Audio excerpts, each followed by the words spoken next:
Albion Falls hides a darker history beneath its picturesque facade, steeped in death and despair.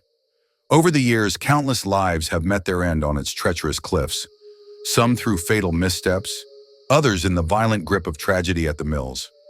Soldiers fleeing the horrors of the Battle of Stony Creek once sought refuge here, but the falls offered no sanctuary from the shadows lurking within. For years, it served as a grim dumping ground for the lifeless remains of murder victims, discarded, forgotten. Among these was John Dick, whose mutilated corpse was thrown into the abyss on a cold March day in 1946. His wife, Evelyn Dick, left his body broken at the falls as she herself descended into infamy on the way to her first trial, her dark secret exposed to the world. Countless ghostly legends cling to this seemingly beautiful place, but what I'm about to reveal is only a glimpse of the true horror lurking within. The full darkness it harbors goes far beyond this single story. This was back in the summer of 2009. I used to live in Hamilton, Ontario. Me and my then girlfriend decided to meet on a weekday. I got off work early and she happened to be free as well. I picked her up around 3 p.m. and we headed to have lunch at a local diner. Once the day was wrapped up, it was around 6:30 in the evening. For some reason, we came up with an idea to do a quick trail at Albion Falls. It was a Tuesday, therefore we had a good chance of not encountering a crowd as we proceed towards Albion Falls. We figured the trail mostly takes an hour one way, and the sunset is around 9 p.m. We should be back before it's completely dark. That sense of adventure excited us both. We made one quick stop at my place to gear up, and then drove to the falls, which was another 10 minutes away.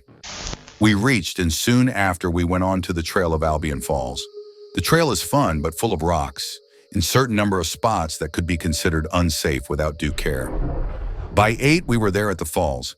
It's a beautiful visual and captivates you. We didn't have time for a swim, so we just sat on the rocks and took some pictures. My girlfriend was trying to capture a better angle of the falls, but couldn't get the shot from where we were sitting. Determined, she wandered off and leapt onto a different rock to get her picture. I was by myself at that point, just zoned off to the sound of the water. Moments later, I heard the unmistakable sound of a man's laughter coming from behind me. It was so close, it felt like someone was standing just 5 feet away. I spun around, expecting to see someone there, but all I saw was my girlfriend, about 20 feet off, busy taking pictures. "Babe, did you hear that?" I yelled, trying to drown out the roar of the falls. She glanced over, shouting back, "What?" I hesitated before saying, "Never mind," but an uneasy feeling had already settled in. I stood up, a bit on edge, trying to convince myself it was just my ears playing tricks. Yet I couldn't shake the sense that something strange was happening. Back then, I was in my early 20s, and admitting to my girlfriend that I was feeling paranoid didn't exactly fit the image of masculinity I wanted to project. Luckily, the fading light gave me the perfect excuse. It was getting dusky, and that was reason enough to head out. I walked over to her and casually mentioned how quickly it could get dark around here. She agreed, and not long after, we packed up and started making our way back. 15 minutes into walking back, it got reasonably dark. I was surprised but also realized that we did not take the trees into account and the shade they may produce here. I had to use my flashlight to see clearly. I stepped onto a rock and helped my girlfriend up beside me. As soon as I did, the eerie laughter echoed again, this time from above. It made no sense.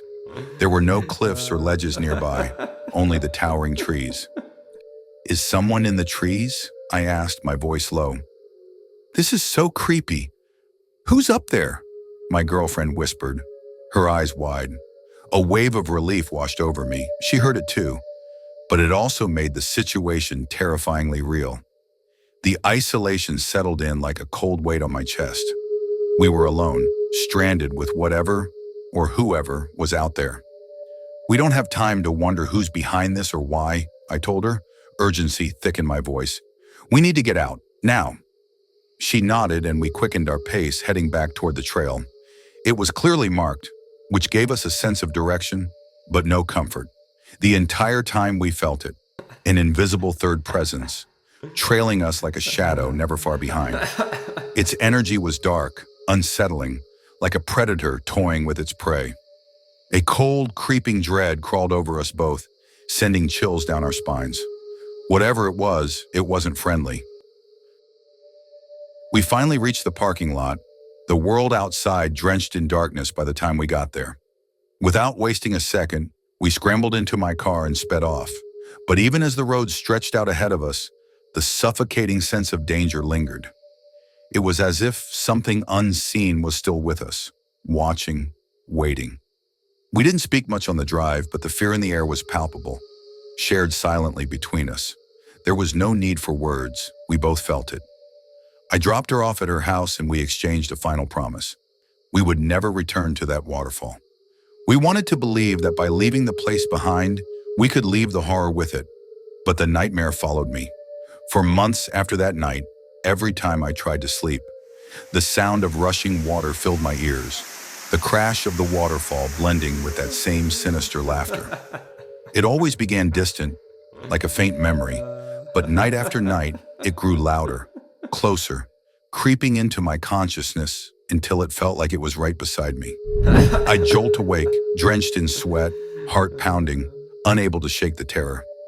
The insomnia that followed has been relentless, haunting me long after the trip was over. Even now, there are nights when I lie awake, afraid to close my eyes, fearing that the laughter will return.